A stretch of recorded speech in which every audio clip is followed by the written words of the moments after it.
Hello student, आप सभी कैसे हैं। उम्मीद होगा कि आप सभी अच्छे होंगे।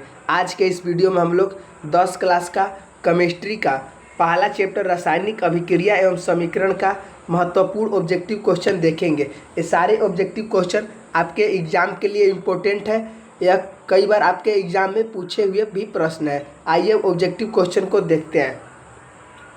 पहला प्रश्न कर रहा है कि लोहा को जिंक से लेपित करने की क्रिया को कहते हैं। तो लोहा को जिंक से लेपित करने की क्रिया को क्या कहते हैं। ऑप्शन ए में कह रहे हैं संक्षारण, कि ऑप्शन बी में गैल्वेनीकरण, कि ऑप्शन सी में पानी चढ़ाना, कि ऑप्शन डी में विद्युत अपघटन।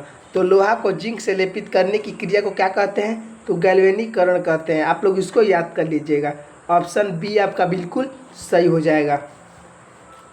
दूसरा प्रश्न है कि सिल्वर क्लोराइड का रंग होता है। तो सिल्वर क्लोराइड का रंग कैसा होता है बच्चों, तो आप लोग इसको ध्यान में रखिएगा कि सिल्वर क्लोराइड का रंग कैसा होता है, तो श्वेत होता है यानी उजला होता है। ऑप्शन ए आपका बिल्कुल सही हो जाएगा। बच्चों, आप लोग 10 क्लास का अच्छे ढंग से तैयारी करना चाहते हैं तो इस चैनल को ज़रूर सब्सक्राइब कर लीजिएगा। इस चैनल पर बच्चों हर एक सब्जेक्ट का ऑब्जेक्टिव और सब्जेक्टिव क्वेश्चन करवाया जाता है, जो कि आपके एग्ज़ाम में यहाँ से बहुत सारे प्रश्न पूछे जाते हैं। और वीडियो को आप लोग एक लाइक भी कर दीजिएगा। तीसरा प्रश्न कह रहा है कि जस्ता तथा तनु हाइड्रोक्लोरिक अम्ल की अभिक्रिया के फलस्वरूप निम्न में से कौन सा गैस बनता है। तो जस्ता तथा तनु हाइड्रोक्लोरिक अम्ल की अभिक्रिया के फलस्वरूप कौन सा गैस बनता है बच्चों, तो आप लोग याद कर लीजिएगा कि H2 गैस बनता है। ऑप्शन सी आपका बिल्कुल सही हो जाएगा।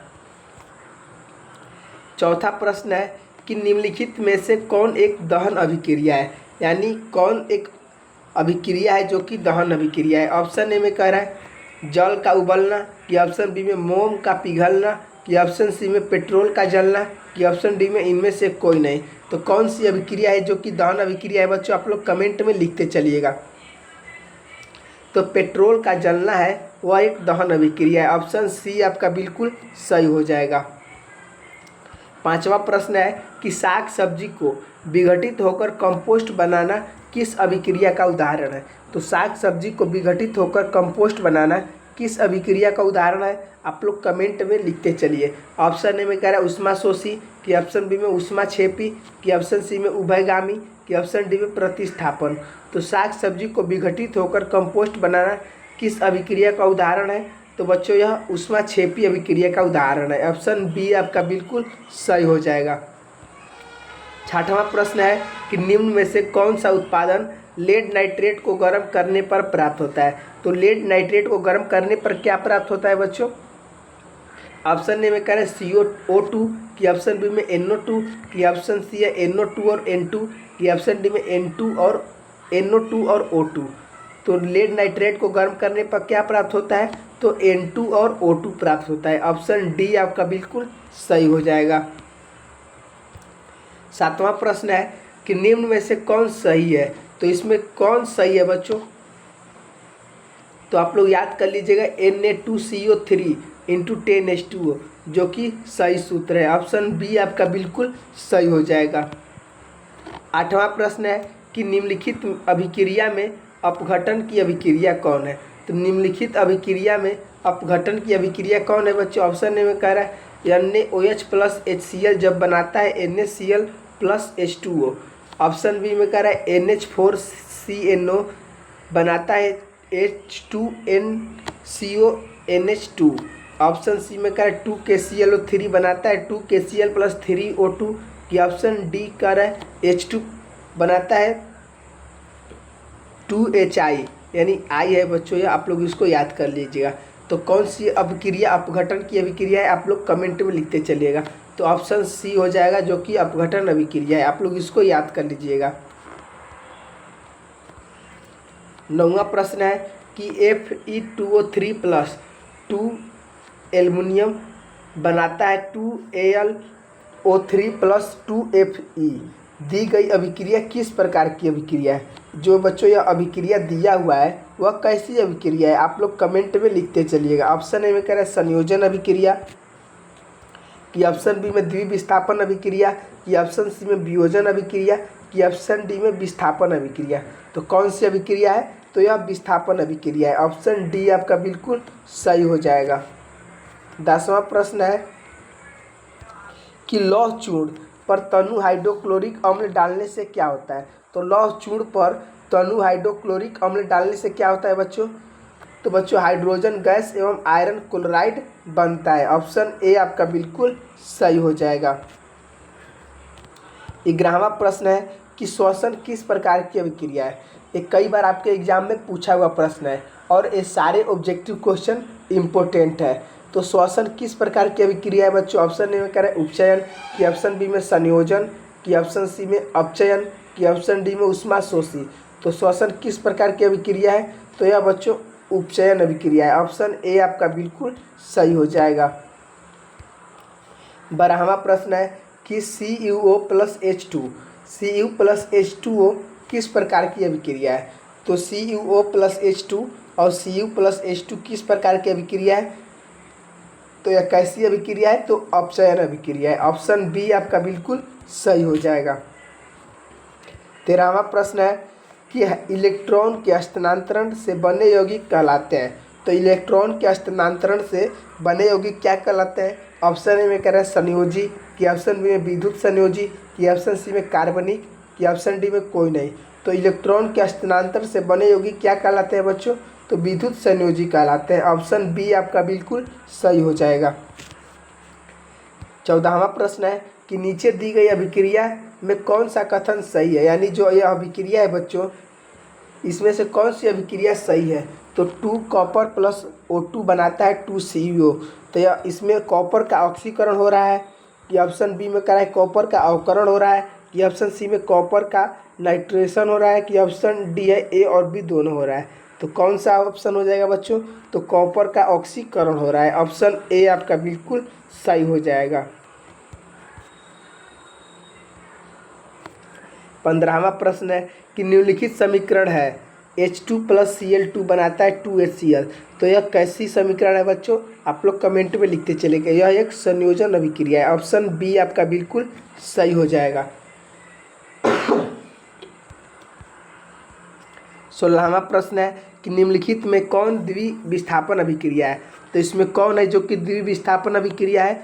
तो AgNO3 प्लस NaCl जो बनाता है AgCl और NaNO3। यह कैसी अभिक्रिया है बच्चों। तो यह द्विविस्थापन अभिक्रिया है। आप लोग इसको याद कर लीजिएगा। ऑप्शन सी आपका बिल्कुल सही हो जाएगा। 17वां प्रश्न है कि निम्नलिखित अभिक्रिया में से कौन विस्थापन अभिक्रिया है। तो कौन है जो कि विस्थापन अभिक्रिया है। तो Fe प्लस CuSO4 जो बनाता है FeSO4 और कॉपर। तो यह कैसी अभिक्रिया है। तो विस्थापन अभिक्रिया है, क्योंकि बच्चों इसमें जो फेरस है Fe है वह SO के साथ अभिक्रिया कर ले रहा है, यानी कॉपर का विस्थापन हो जा रहा है। ऑप्शन सी आपका बिल्कुल सही हो जाएगा। 18वां प्रश्न है कि अवक्षेपण अभिक्रिया से किस प्रकार का लवण प्राप्त होता है।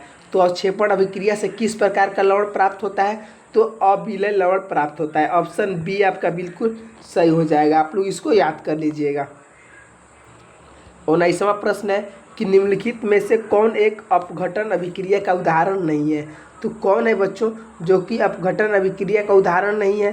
तो यह अपघटन अभिक्रिया का उदाहरण है। ये भी अपघटन अभिक्रिया का उदाहरण है। जो H2 प्लस Cl2 है जो बनाता है 2HCl, यह अपघटन अभिक्रिया का उदाहरण नहीं है। ऑप्शन सी आपका बिल्कुल सही हो जाएगा। 20वां प्रश्न है कि निम्नलिखित में से कौन एक रेडॉक्स अभिक्रिया है। तो कौन है बच्चों जो कि एक रेडॉक्स अभिक्रिया है। तो आप लोग इसको याद कर लीजिएगा कि CaO प्लस 2HCl जो बनाता है CaCl2 प्लस H2O। यह कैसी अभिक्रिया है। तो रेडॉक्स अभिक्रिया है। ऑप्शन सी आपका बिल्कुल सही हो जाएगा। 21वां प्रश्न है कि जब मैग्नीशियम फीता को जलाया जाता है तो उत्पन्न आग की लौ होती है। तो जब मैग्नीशियम फीता को जलाया जाता है तो उत्पन्न आग की लौ कैसी होती है। ऑप्शन ए में कह रहा है पीला, कि ऑप्शन बी में नीला, कि ऑप्शन सी में चमकीला उजला, कि ऑप्शन डी में लाल। तो कैसा होता है बच्चों। तो चमकीला उजला होता है। ऑप्शन सी आपका बिल्कुल सही हो जाएगा।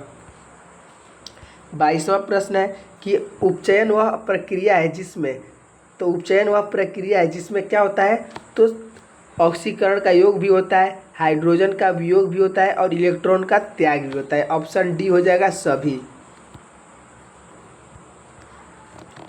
23वां प्रश्न है कि सिल्वर क्लोराइड यानी AgCl का रंग क्या होता है। तो सिल्वर क्लोराइड का रंग कैसा होता है, तो हरा होता है। आप लोग इसको याद कर लीजिएगा। ऑप्शन सी आपका बिल्कुल सही हो जाएगा। ये प्रश्न बच्चों कई बार आपके एग्जाम में पूछा हुआ है। 24वां प्रश्न है कि फेरस सल्फेट क्रिस्टल का रंग होता है। तो फेरस सल्फेट क्रिस्टल का रंग कैसा होता है, तो आप लोग ध्यान रखिएगा कि हरा होता है। ऑप्शन बी आपका बिल्कुल सही हो जाएगा। 25वां प्रश्न है कि रासायनिक अभिक्रियाओं को व्यक्त किया जाता है। तो रासायनिक अभिक्रियाओं को किसके द्वारा व्यक्त किया जाता है, तो समीकरणों के द्वारा व्यक्त किया जाता है। ऑप्शन सी आपका बिल्कुल सही हो जाएगा। 26वां प्रश्न है कि समीकरण के बाएं एवं दाएं दोनों ओर प्रत्येक प्रकार के परमाणुओं की संख्या समान है।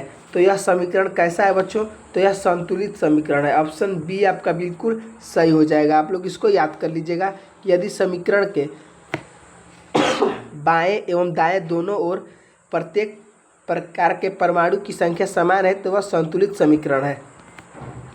27वां प्रश्न है कि कैल्शियम कार्बोनेट को गर्म करने पर कैल्शियम ऑक्साइड एवं कार्बन डाइऑक्साइड बनते हैं। तो यह किस प्रकार की रासायनिक अभिक्रिया है, तो यह किस प्रकार की रासायनिक अभिक्रिया है, तो विस्थापन ये नहीं होगा बच्चों, उभय विस्थापन भी नहीं होगा,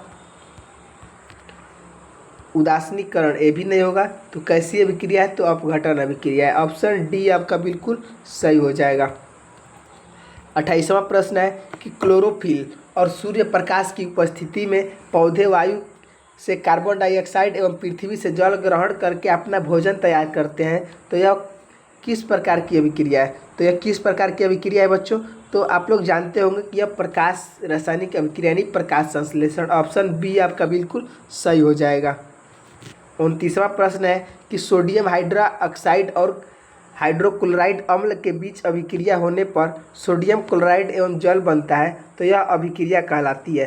तो यह कौन सी अभिक्रिया कहलाती है, तो उदासीनीकरण अभिक्रिया कहलाती है। ऑप्शन बी आपका बिल्कुल सही हो जाएगा। 30वां प्रश्न है कि AB+CD जो बनाता है AD+CD यानी यह कैसी अभिक्रिया है। तो यह कैसी अभिक्रिया आप लोग कमेंट में लिखते चलेगा। तो यह उभय विस्थापन अभिक्रिया है। ऑप्शन सी आपका बिल्कुल सही हो जाएगा।